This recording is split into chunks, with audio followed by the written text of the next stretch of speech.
Welcome to Business of Being Black with Tammi Mack. I am Rashawn Ali, and I am back filling in for Miss Mack for another week. And I'm very, very happy to be here and really excited about what we're going to be discussing today. The use of marijuana in professional sports sparked a conversation this past summer when Shikari Richardson was disqualified from participating in the Olympic Games due to testing positive to marijuana. While the movement to decriminalize marijuana grows in support, both socially and medically, professional athletes are still being penalized for their choice of marijuana usage. Please welcome sports and culture commentator Nick Hamilton, sports psychiatrist Dr. Wilsa Charles Malveaux, public health interventionist Justin Lofton, and cannabis equity and inclusion expert Khadijah Tribble.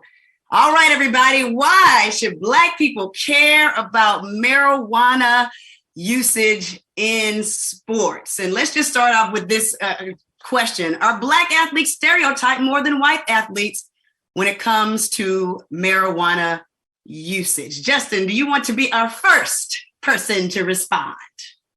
Sure, I'll hop right in here. I think based off the question you just asked, whether or not Black athletes are more scrutinized for the use of marijuana over white athletes. I personally don't have a lot of context around the issue, but from personal perception, what I do recognize is that when you look at the history of marijuana use and the war on drugs, before when marijuana was a white drug that was heavily used, there weren't a lot of policies or things around it, and the criminalization of it wasn't as severe. But nowadays, when you look at the criminalization of marijuana and how it impacts Black folks, I think, yes, in that case, we can see a systemic issue with how, in general, Black folks are impacted by marijuana use.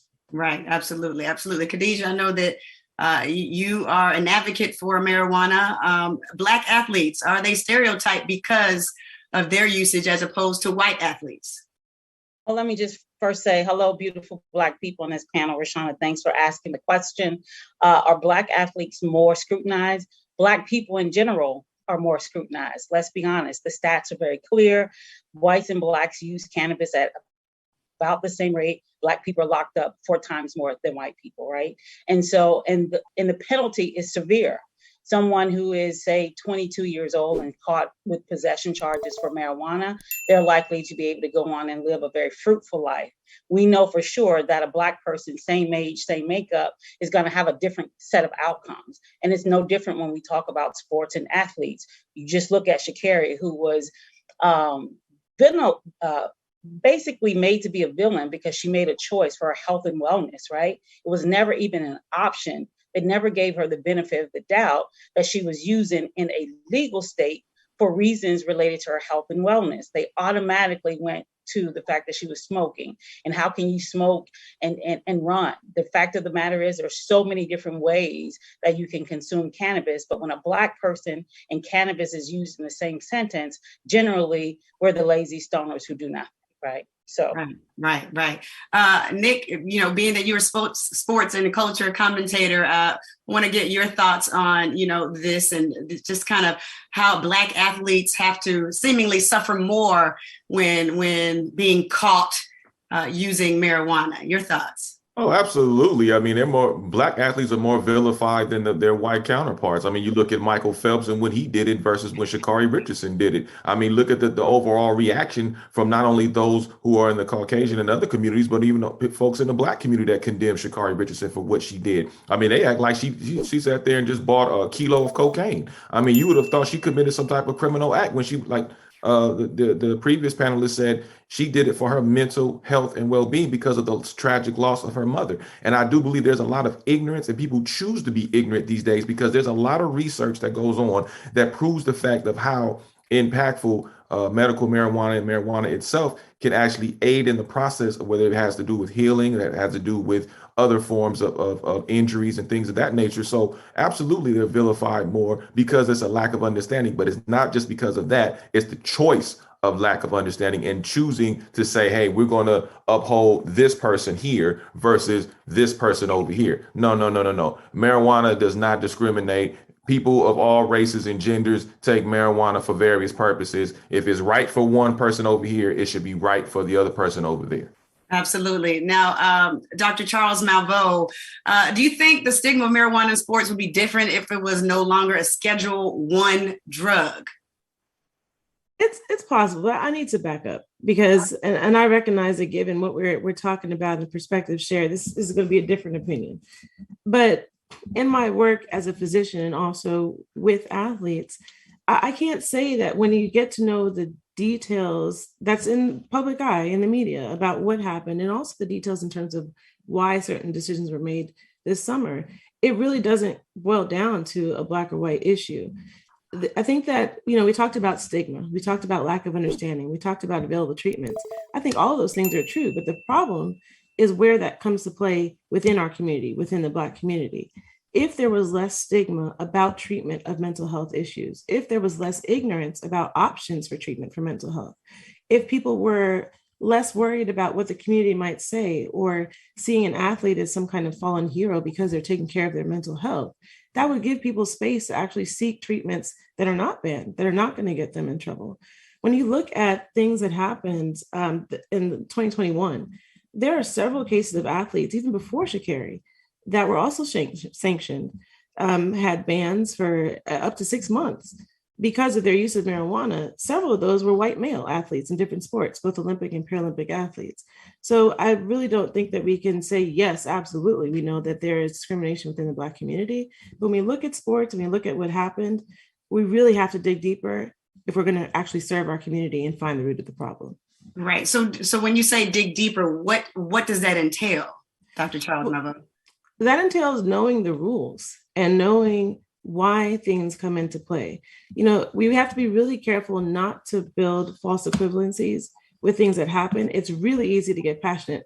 I myself, was so proud and so happy for Shikari when I saw what happened in the trials and how well she did. And I even posted about, America has a new track and field sweetheart. It was days later that all of these things happened. It wasn't for a lack of sympathy.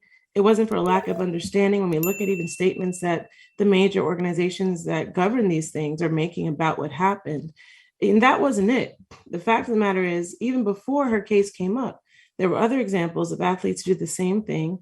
There are certain substances that are banned for use when in competition, and athletes have to have an understanding themselves of which substances those are, in terms of clearance from your body. When is that going to happen, which varies from person to person, depending on your body composition, your metabolism, all kinds of medical features.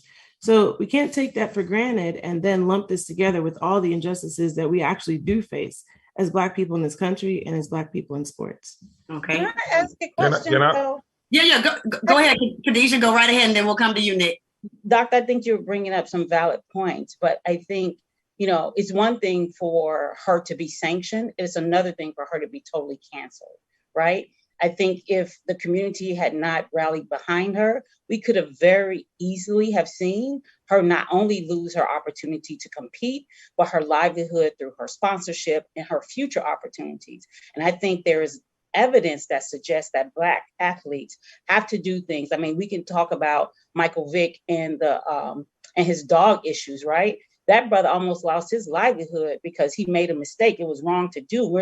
I'm not even suggesting that Shikari should not be held to account for a decision that she made, understanding that she might lose the ability to compete, but losing the ability to continue on and be canceled, I don't think that was necessary. And I am glad that we have the kind of outcome, but I think there is evidence to suggest that Black people have a harder thing to go when they make a mistake or they have a lapse in judgment.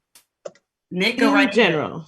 And I also will add to that as well. I mean, what the good doctor said, as far as he made an example, as far as when it came to other white athletes that were accused of the same thing, but they weren't vilified in the same way. And that's the difference. The media portrays us in a different light versus other athletes that happen to do the same exact things. I know that firsthand because I've witnessed it even behind the scenes. So when you see those type of situations go on, yeah, we know that there are obviously other white athletes and other, athletes that have done the same things as Shikari or any other athlete out there. But at the same time, they're not vilified the same way. And that's the problem.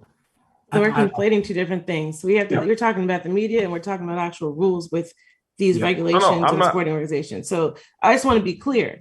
What I'm speaking of is a personal responsibility of the athletes with respect to the rules. Now, what you're talking about, which is an entirely valid argument and true, is the media and the media perception and the public eye. And again, also in our community, how that comes into play. But it's very important that we in our community are aware of the actual rules at play, because we don't need to mix up cases where people, like we talked about Michael Vick, are actually villainized and have harsher punishments for things that are done with animals, where you have people who do things to Black people that don't have that harsh of treatment. There's no doubt about that.